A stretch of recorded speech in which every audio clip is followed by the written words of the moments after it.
It must be Maths by MEA. Welcome again to the world of Maths by MEA. So in the Score Booster series, which one is under the quant ability, that is quantability, is going to improve your thinking ability before examination.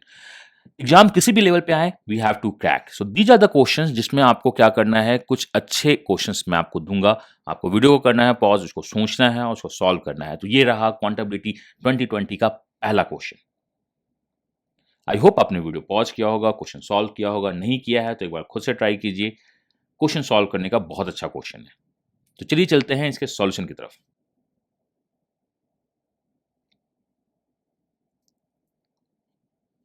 Before solution मैं आपको कुछ बातें बताना चाहता हूं कि हम लोग डिस्कस क्या कर रहे हैं. We are discussing product of two AP series. ये बहुत सिंपल सा है. Product of two AP series का मतलब क्या होता है? पहला तो आप उसको सॉल्व कर सकते हो हिट एंड ट्रायल से. हम उसे सॉल्व करना चाहेंगे. क्या हिट एंड ट्रायल से सॉल्व होगा? दूसरा क्या होता है? कॉन्सेप्ट. चलिए दो एपी को लेते हैं. हमारे पास पहला एपी है A plus D, A plus two D, A plus three D and so on. और दूसरे एपी को लेते हैं क्या? X, X plus Y, X plus two Y, X plus three Y and so on. Multiply करते हैं. This one is A X, this one is what? अगर ये मल्टीप्लाई होगा तो हो जाएगा A X A Y plus के साथ यहाँ जाएगा D X plus D Y. यहाँ मल्टीप्लाई करते हैं तो ये क्या होगा? A X. यहाँ क्या होगा? Two X Y. यहाँ क्या होगा? Two x D. देन यहाँ क्या होगा? Four D Y and so on. चलो ये हमारा रिक्वायर्ड सीरीज होगा प्रोडक्ट. अगर आपको एक बात पता होती है तो nth term of any AP is equal to A plus N minus one D. ये होता है हमें. या अगर मैं सीरीज लिखूं तो मान लेता हूं 1 4 gap of 3 then the 7 then the 10 and so on. AP series अगर अकेला लिखा होता है तो अगर हम पहला डिफरेंस निकाले, we got 3 that is constant. तो इसका फर्स्ट डिफरेंस कांस्टेंट होता है, तभी तो ये लीनियर होता है. ये उन लोगों को बहुत अच्छी तरह बात समझ में आएगी जिन्हें पता है कि how to find the terms. हमारे पास अगर सीरीज होती है तो हम पहली बार उसको डिफरेंस करते हैं. अगर नहीं आता तो दूसरी बार डिफरेंस करते हैं, बिकॉज ये बहुत बेसिक सा सीरीज होता है. अगर आपके पास सिंगल एपी का सीरीज है, जैसे आप मान लो 1 4 7 10, तो आप इसको अगर पहली बार डिफरेंस करोगे तो पहला डिफरेंस ही आपका कांस्टेंट आ जाएगा. ये लीनियर होगा. मैं दूसरा सीरीज लिखता हूं 2 6 गैप ऑफ 4 10 एंड द 14. चलिए ये मेरा दूसरा है. इसमें भी गैप क्या है? That one is 4 4 4. मैं आपको एग्जांपल से दे रहा हूं, बाद में अलजेब्रा से मैं आपको बता दूंगा. अब दोनों को मल्टीप्लाई करते हैं. 1 1 जा 2, 4 6 जा 24, 7 10 जा 70 एंड 10 4 जा 140. ये आपका क्या है? प्रोडक्ट ऑफ एपीज लिखे हुए हैं.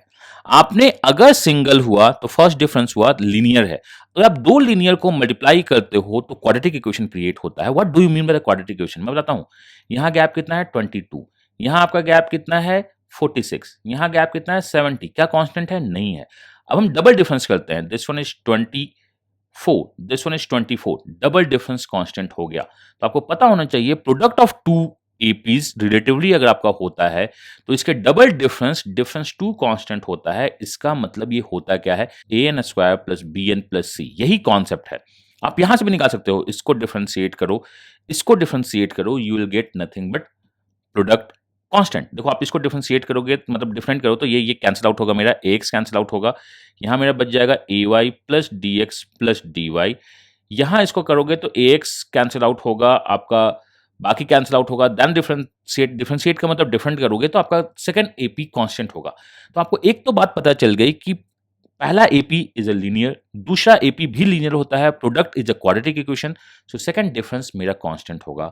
मैं इस फॉर्मूले के साथ, इस सीरीज के साथ क्वेश्चन को सॉल्व कर दूंगा, आंसर आ जाएगा. So this is the concept behind creating this quantibility, that product of two AP terms से अगर मैं सीरीज क्रिएट करूं तो वो सेकंड लेवल ऑफ डिफरेंशिएट पे कांस्टेंट देता है. चलिए अब करते हैं अपने क्वेश्चन को सॉल्व. तो चलिए पहले देखते हैं हिट एंड ट्रायल. देखो पहला टर्म 55 है जो कि बहुत बेसिक 5 इंटू 11 दिखता है. दूसरा 192 है. अगर आप 192 को फैक्टराइज करोगे तो ये आपका जो कैंसिल आउट हो रहा है 8 से कैंसिल आउट हो रहा है. तो हम 8 से कैंसिल आउट करते हैं. दिस वन इज 8 2 जा 16 देन 32 इज 24 अगेन 8 है then 3. So we can say we have 2 raise to power 6 into 3. अब मैं यहां 6 अगर बाहर निकालूं, देखो अगर मैं यहां से 6 बाहर निकालूं तो यहां 2 रेज टू पावर 5 बचेगा, 32 बचेगा. अगर मैं 5 6 जाऊं तो यहां 7 होना चाहिए. क्या ये 7 से डिवाइड हो रहा है? हाँ डिवाइड हो रहा है.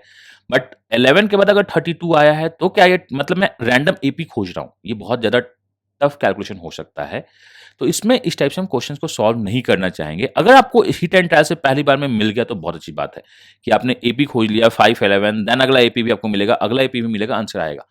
बट बेस्ट होगा कि आप लिखो 55, आप लिखो 192, आप लिखो 399, आप लिखो 676। आपको टर्म्स में क्या लिखना है, आपको पता है कि ये जो सीरीज है ये an square plus bn plus c का है, डबल डिफरेंशिएट हमारा कांस्टेंट है। अगर n का वैल्यू 1 है तो ये a प्लस बी प्लस सी होगा, ये मेरा सीरीज है।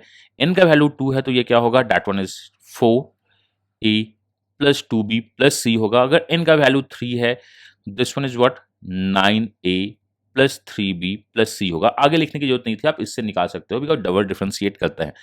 अगर मैं इसको सब्ट्रैक्ट करूंगा तो we have 7, the carry is 18, 137 होगा। अगर आप इसको करोगे तो यहां से देखो cc कैंसिल आउट होगा, 2b से b कैंसिल आउट होगा, तो यहां आपके पास क्या बचेगा, b, और यहां क्या बचेगा 3a। ये आपको पता है। इसको सब्ट्रैक्ट करते हैं, यहां आपका 7 होगा, यहां 207 होगा, c and c cancel out होगा, यहां आपके पास बचेगा b और यहां बचेगा 5a, तो ये 5a प्लस b होगा। इसको फिर से कैंसिल आउट करो, कैंसिल आउट करने के बाद सब्ट्रैक्ट करो, b भी कैंसिल आउट होगा, यहाँ 2a होगा एंड ये आपका 70 होगा। ऐसा आप क्रॉस चेक कर सकते हो। अगर इसको आप करोगे तो दिस वन इज 6 से कैरी जाएगा, तो दिस बिकम 7, यहाँ आपका 6 होगा 66 से, अगर आप इसको करोगे तो ये आपका हो जाएगा 7 और यहाँ पे हो जाएगा 2। यहां से यहां भी करोगे तो ये क्या हो जाएगा 70, मतलब आपका second level of difference constant आ रहा है, विच वन इज 2a। तो यहां से हमें पता चल गया 2a 70 है। जब भी हम इस हिसाब से डिफरेंस करते हैं तो हम लोग ये सीरीज लिखते जाते हैं। तो a मेरा 35 होगा, मुझको ये पता चल गया। तो मुझे ये पता चल गया 35 n square the first term. अगर a 35 है, यहां पे डाल देते हैं तो 35 3 जा 105 है। अगर ये 105 है तो b मेरा 32 है, तो मुझको b भी 32 n मिल गया। अब मैं यहां डालता हूं, यहां 35 है, यहां 32 है, तो this one is how much, 67। c हमें कम करना होगा, और कम कितना करना होगा, 12 से, तो दिस वन इज -12।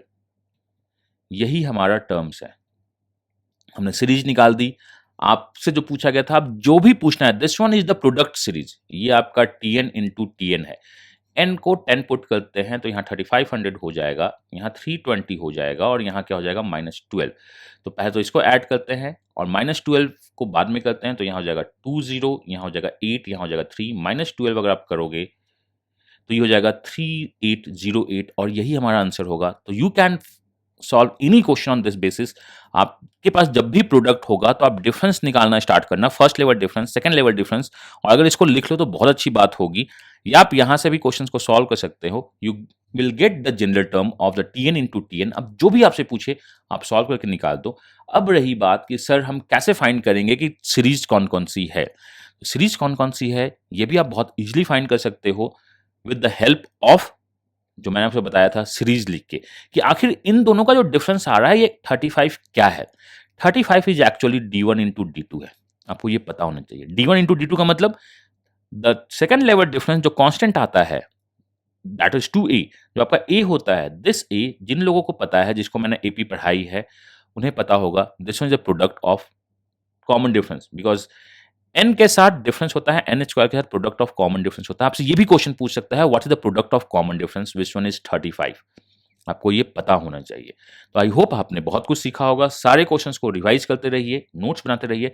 एग्जाम्स में क्वेश्चन पूछ सकते हैं, तो क्या क्वेश्चन पूछ सकता है आपसे, वो आपसे क्वेश्चन पूछ सकता है कि बॉस बताओ कि tn इंटू a10 कितना है, या पूछ सकता है प्रोडक्ट ऑफ कॉमन डिफरेंसेस कितने हैं, जो आपके सामने है। तो तैयार रहिएगा इस टाइप के क्वेश्चन के लिए। Quantability is going to help you in a great way to achieve the thinking ability in the higher level।